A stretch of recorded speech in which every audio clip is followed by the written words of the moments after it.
début de vidéo. Les amis, aujourd'hui on va parler de Canva. Canva, il y a deux écoles, moi je dis Canva.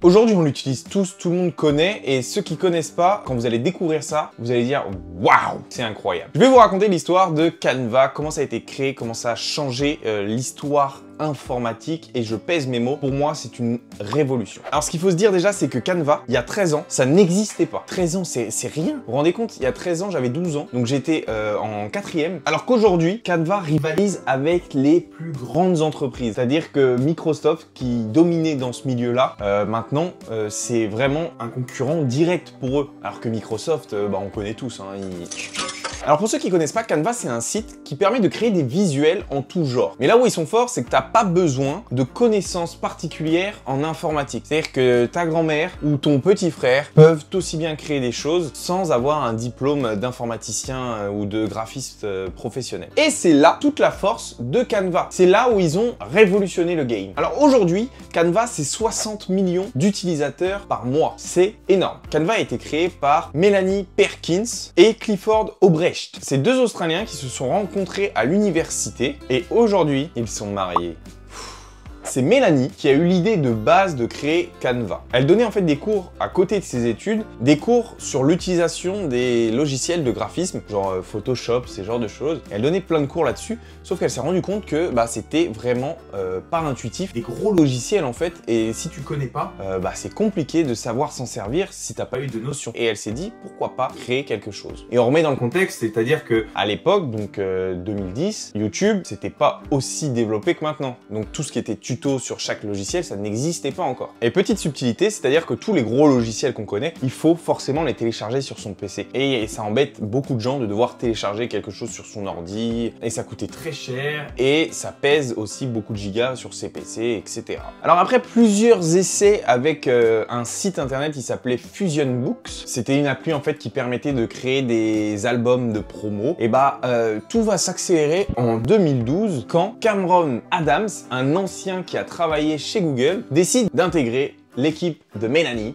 pour créer le futur Canva. En 2013, l'entreprise lève 3 millions de dollars pour développer cette future révolution. Et du coup, c'est de là qu'est créé en 2013, donc officiellement Canva qu'on connaît tous, donc il y a 10 ans. Seulement 2 ans après, en 2015, l'entreprise compte 6 millions d'utilisateurs actifs. Quel est aujourd'hui le modèle économique de Canva? Comment ils font pour s'en sortir? Parce que je vous ai dit, c'est un site gratuit, donc comment ils font? Voilà, je vais tout vous expliquer, rassurez-vous, calmez-vous. Alors c'est ce qu'on appelle un site freemium, contraction entre free, gratuit, et premium. Donc tout le monde peut utiliser Canva, tu te crées un compte et c'est gratuit, et il y a énormément d'options possibles, tu peux faire plein de trucs, mais si tu veux avoir toutes les options disponibles, faut payer un abonnement. Pourquoi Canva, c'est une vraie révolution? Parce que ils ont révolutionné le côté logiciel de création visuelle, mais il y a vraiment 4 points importants où ils ont tout compris. Le premier point, c'est que Canva a réussi à regrouper plein de demandes en une appli, en un seul site. Et ça, c'est très fort, parce que t'as pas besoin d'aller sur 15 000 trucs, prendre 15 abonnements, t'as tout au même endroit et tout de façon très complète. Par exemple,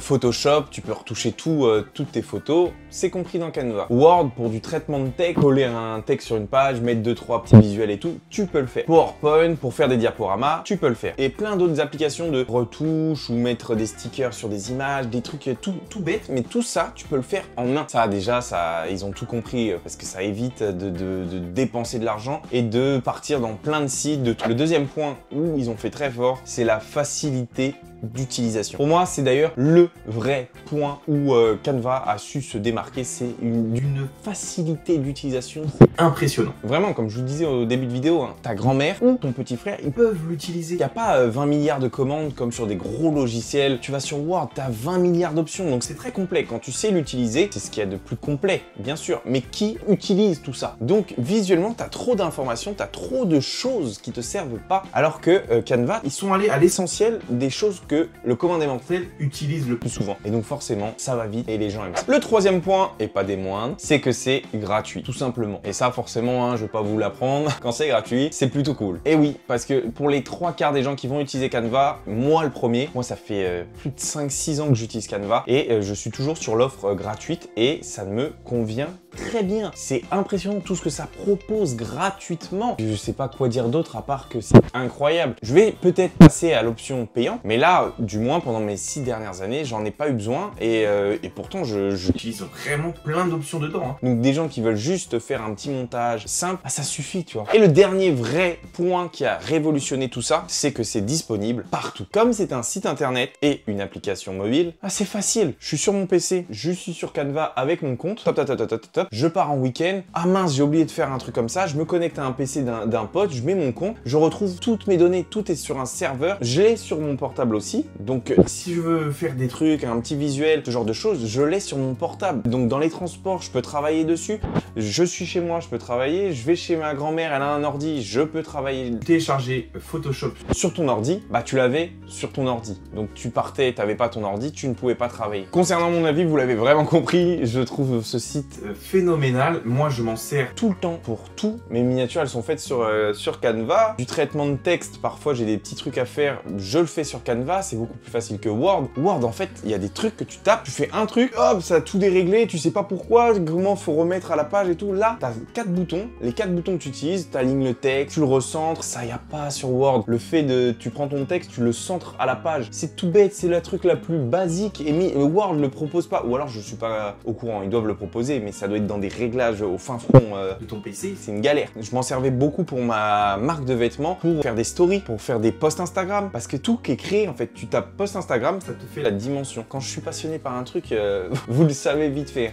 Mais ce site a révolutionné le game et c'est parti d'une petite entreprise australienne et qui est maintenant l'entreprise la plus cotée en Australie. Et Mélanie, donc la créatrice de Canva, c'est la femme PDG la plus riche d'Australie aujourd'hui. Donc c'est assez fou, c'est quand même un gros truc. Et voilà, donc c'était l'histoire de Canva. J'espère que ça vous a plu, j'espère que vous avez appris des choses. Dites-moi dans les commentaires si vous connaissiez, si vous connaissiez pas. Et puis en attendant, profitez de la vie avant que la vie ne profite de vous.